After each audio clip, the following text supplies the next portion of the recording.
name is John Flutter. I'm a dentist. I was born in England and now work in Australia. Rather than the traditional approach to orthodontics, what we do is look at the cause of the problem and then try and address the cause. And we're now fairly clear on what the cause of the problem is. Where anybody's teeth are where they're being pushed by the muscles of the lips and the muscles of the tongue. And so what we're trying to do is help children to grow up with their mouths closed. Most children have their mouths hanging open most of the time, and when the mouth is hanging open, the tongue drops from the roof of the mouth. So what we're trying to do is to train the children to have their lips together and the tongue in the roof of the mouth, and to do that they have to breathe through the nose. I've been a dentist for 42 years. I've been doing orthodontic treatment for 42 years. And I have a general practice. I'm not an orthodontist, I have a general practice. And we're confronted by children like this all the time. And when we look at these patterns that this boy's got, what do you see here as the major issue that this boy has? What's he breathing through? He's an habitual mouth breather, isn't he? And the result of that is he has some irregularities of his teeth. And it's very easy to look at this as a problem of someone with crooked teeth. And his teeth are crooked.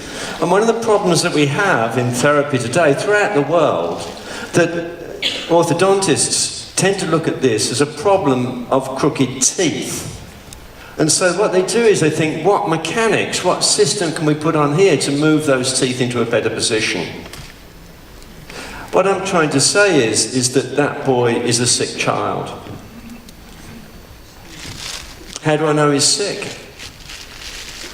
Because he has crooked teeth. You see, when you get good facial growth and development, you end up with straight teeth. And so if you see a child who hasn't got straight teeth, then you know there's some imperfection, some problem with the growth and development of the cranium. I mean, what's in the cranium? Nothing really important, is there?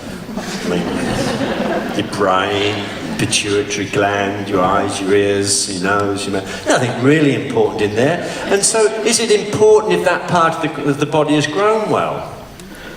It's a pity really that the dentists got a hold of this area of treatment because they look upon it as a dental problem. But what he has is a breathing problem. And so this girl has a poor swallowing pattern, and that's where the teeth are. And sometimes this is the same girl, untreated.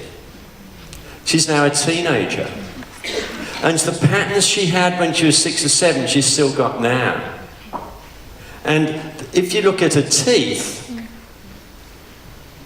if we look at her teeth, it moves on, there we go. That orthodontists are fitting braces on children like this today.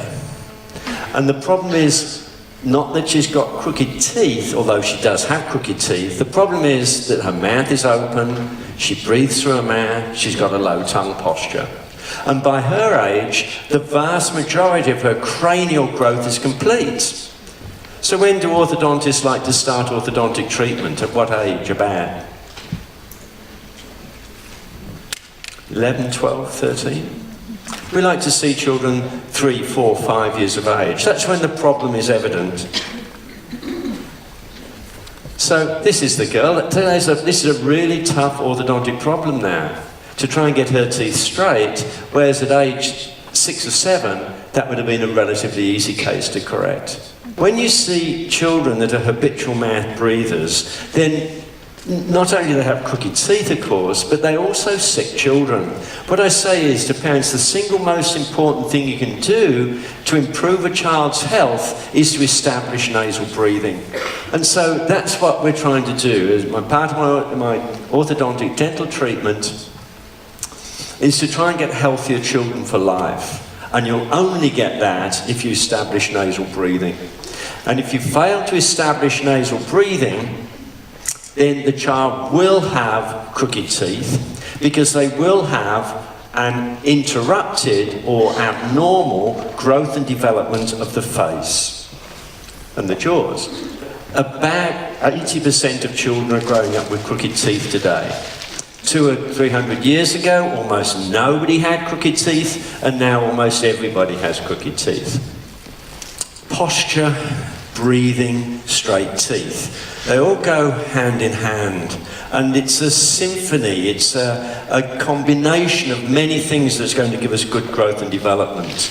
But one of the problems with posture is that it starts from the feet and it goes to the head. And so if you want to get straight teeth, we start by looking at the feet. I don't treat anybody's feet, but we look at them. What we say is straight body, straight teeth, crooked body, crooked teeth. I'm not advancing when I stand here, but I am when I stand here.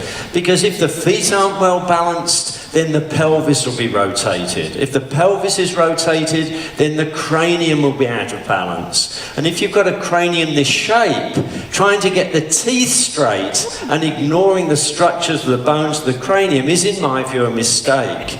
It's not possible for everybody to have perfectly straight teeth, because the postural effects of the poor posture leading to shoulder high, shoulder low, ear high, ear low, leads to the bones of the cranium being distorted. But when people have got feet that are pronated, and most of our children do have feet that are pronated, the pelvis is rotated, we get a lordosis in the back, and the kid's like this. And the mouth's open, and the tongue's low, and they breathe through the mouth.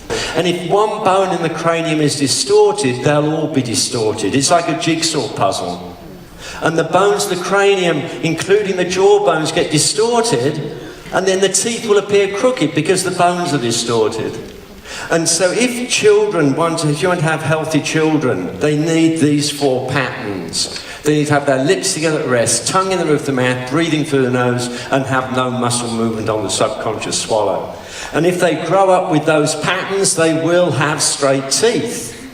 And if they're missing any of those patterns, then they won't have straight teeth.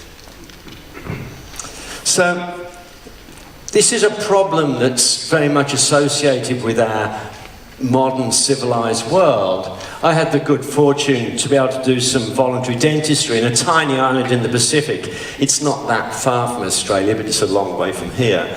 And I went and lived in a community on this island. There were 90,000 people in the island.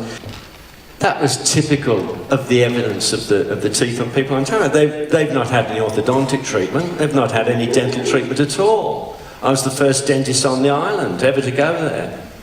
But that's what normal, healthy teeth grow like when we grow up in a healthy environment. And this is some children that, from another part of the world, these were children that were displaced by some flooding in Pakistan a few years ago. And look at the facial development of these children. Really nice facial. And we talk about keeping the mouth closed. How many of those children have got their mouths open on that slide? One. And he's got crooked teeth. I mean, he will have, no question about that. I can see just from there that he's got crooked teeth. The majority of the other children have perfectly straight teeth, which is what humans have been doing. We've been here for 150,000 years. It was only when we developed this soft food. The muscles that we use to chew the food with are the same muscles we use to hold our mouths closed. So that's how the kids are. Mouths open. And you say to them they can't eat the crust, don't like in the crust. We cut the crust off the food for them. And we cut the food up small for them. And we feed them slop. And so they don't develop the sort of musculature they need to chew properly. And those muscles are the ones they use to hold their mouth closed. So they have their mouths open. And the tongue drops on the roof of the mouth and they've got crooked teeth. But this exercise moment, everybody bite their back teeth together. Bring their lips together. Now the question is, where is the tongue at this moment? For most of you, the tongue is now touching the roof of your mouth, isn't it? Yeah, okay. So then, keeping your lips together, let your back teeth separate 3 or 4 millimeters. For many of you, your tongue will now drop from the roof of the mouth. Is that so? Okay, now, keeping your back teeth separated, open your lips 2 or 3 millimeters. Where's your tongue now? virtually nobody's tongue is still up in the roof of the mouth. And what happens is the growth and the development of the face is such that it's the tongue up in the roof of the mouth and the teeth erupt around the tongue. The top jaw is the shape of your tongue. And when the human genome will do the rest. If you've got the tongue up in the roof of the mouth, your jaw size, your tooth size will match. You'll grow a jaw. Every child's got the genetic potential to grow jaws to match their teeth. When the top jaw doesn't grow adequately, it doesn't grow forwards. And so the whole upper jaw is set back within the cranium, within the head. Now imagine where air goes when you breathe. Air goes through your nose and down here, down the nasopharynx. Here's your upper jaw. The further back your upper jaw, the less room you've got in your nasopharynx. And the narrower your upper jaw, the narrower your nasal passages. Upstairs, downstairs, downstairs the mouth, upstairs the nose. One piece of bone separating the nose from the mouth. Narrow upper jaw, narrow nasal passages. Narrow upper jaw, small pharyngeal airway because the upper jaw is set back. And so if we see a girl like this, I mean you can see her posture, she's an habitual mouth breather. She's just closed her mouth with photos.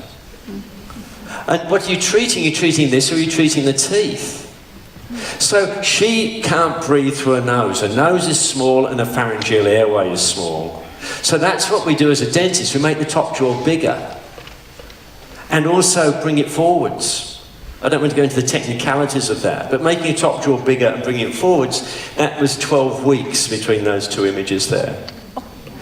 Mouth breathing starts for many children in the first weeks of life. So this is an infant who's less than 2 minutes old, delivered with a technique where the infant is never separated from the mother, and no handbook, no manual, and no, nearly.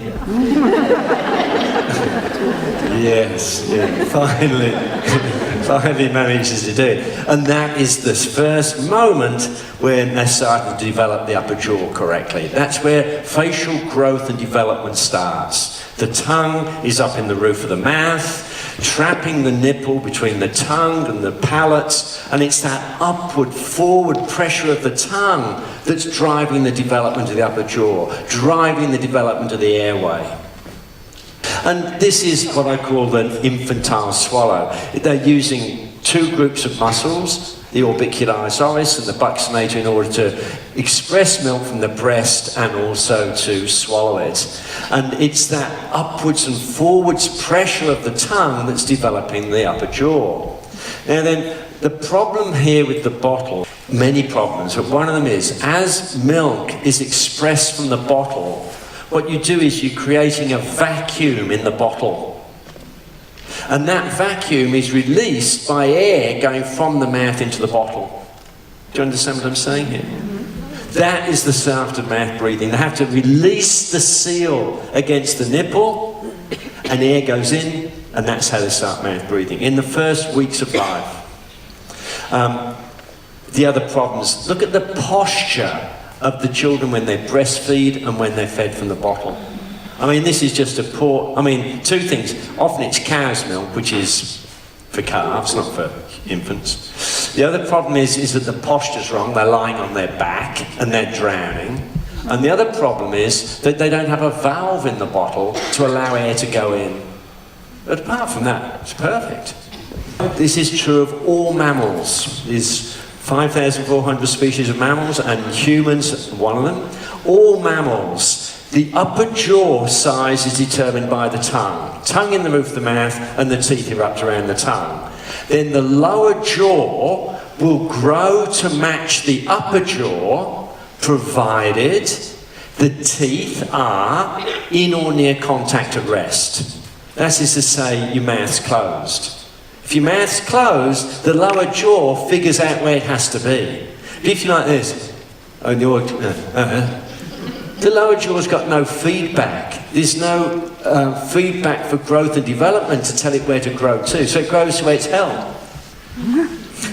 Like this. What they have to do is keep their mouth closed, get the mouth closed, and the lower jaw, even the growing child, will grow to match the upper jaw. So one of the things we do in the practice, in our waiting room, we've got, it's like a spiel room, a game room. We've got iPads, we've got PlayStations, we've got all of this stuff. And the reason we want to do that is I want to see the children, how they're doing it. We want to watch them when they're like that. They've all got their mouths open. And they've all got crooked teeth. I mean,